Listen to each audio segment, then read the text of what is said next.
I am glad to know that the India Mobile Congress 2020 is being organized despite the constraints of corona pandemic. I compliment the organizers, the Department of Telecommunication, the Cellulose Operators Association of India for going ahead with this prestigious global event.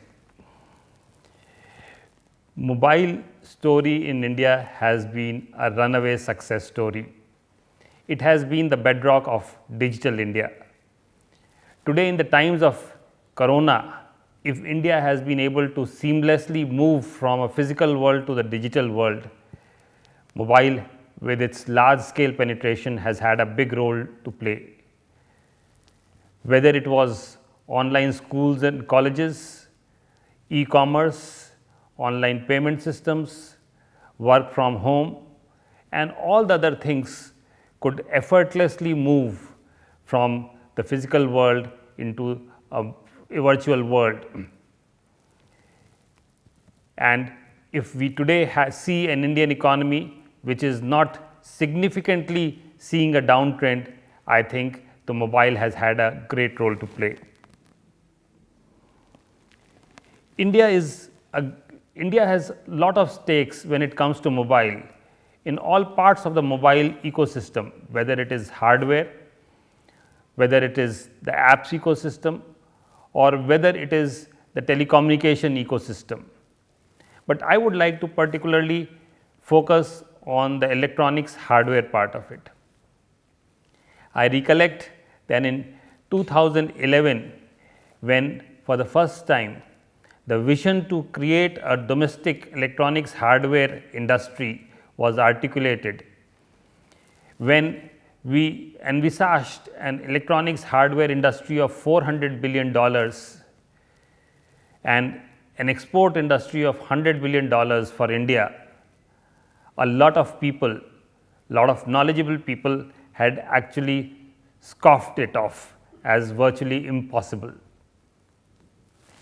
Today, I am happy to say that due to the progressive policies of Government of India, Make in India policy, the Digital India policy, and tremendously proactive support which we have received from the industry, the electronics hardware industry is touching about $100 billion. The exports has been growing at exponential rate in the recent years, and the new policy of production link incentive is likely to give it further impetus.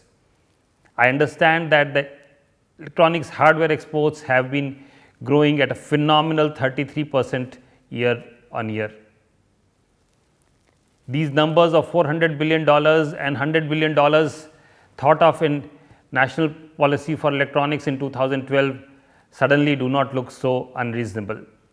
I would like to salute all those people who have played their wonderful part, especially the industry leaders and champions who have made this possible.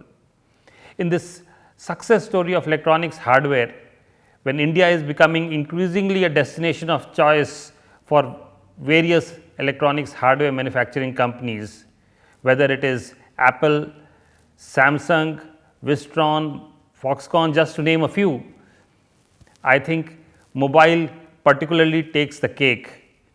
It comprises nearly 50% or more of the electronics hardware industry and is providing a huge part of the overall electronics hardware ecosystem. Friends, I would like to also mention about the huge big possibilities which India is opening up to as it starts moving in its journey towards 5G. For the first time, India is developing its own technologies for 5G, and I am very proud to know that several of Indian players today have created parts and subsystems, components, technologies which will comprise of nearly 10% of the overall 10 to 20% of the technologies required in the 5G ecosystem.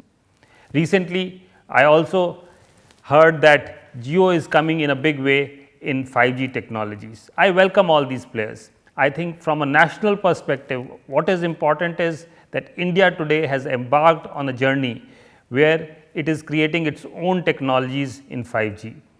And who knows, by the time 6G comes, India could be an important, significant player in the technology arena for communication. Also, I think where India definitely has a very significant role is the services and apps that will be developed for 5G. India has demonstrated by unique implementation of applications like Aadhaar, applications like government e-marketplace, that new innovative applications which are particularly relevant to the context in which we work, in which we live, rather than aping the applications which have been developed elsewhere in the world, we developed our own solutions, and today these solutions have become a model for the world. I think in 5G, this is the opportunity for Indian developers and promoters. They can create apps and solutions which not only India would use, but a whole part of developing world whose contexts are similar to India can use it. These are cost efficient, affordable, pervasive, and highly customized. Let me also talk about defense. In defense today, increasingly technology has a greater role to play. Under our mission for Atmanirbhar Bharat in defense, we are giving huge amount of emphasis to promote private industry in this sector. The recent defense acquisition policy, procedure 2020, which has been promulgated, gives thrust both to MSMEs and other startups who are in this sector creating new technologies. Today in defense, we are moving from a world of transfer of technology and license production to creating our own innovations, own technologies. And I am sure that in the digital space, as defense weaponry and equipment becomes increasingly digitalized, increasingly smart, increasingly use of unmanned technologies comes into being, there is a huge opportunity for our technology players, our software players, our startups to come and participate in the defense market, our Indian defense market as well as the huge global defense market. I take this opportunity to invite the industry players to look at the opportunities in defense and participate in them. Once again friends, my best wishes for a very vibrant and useful conference. Thank you very much. Jai Hind.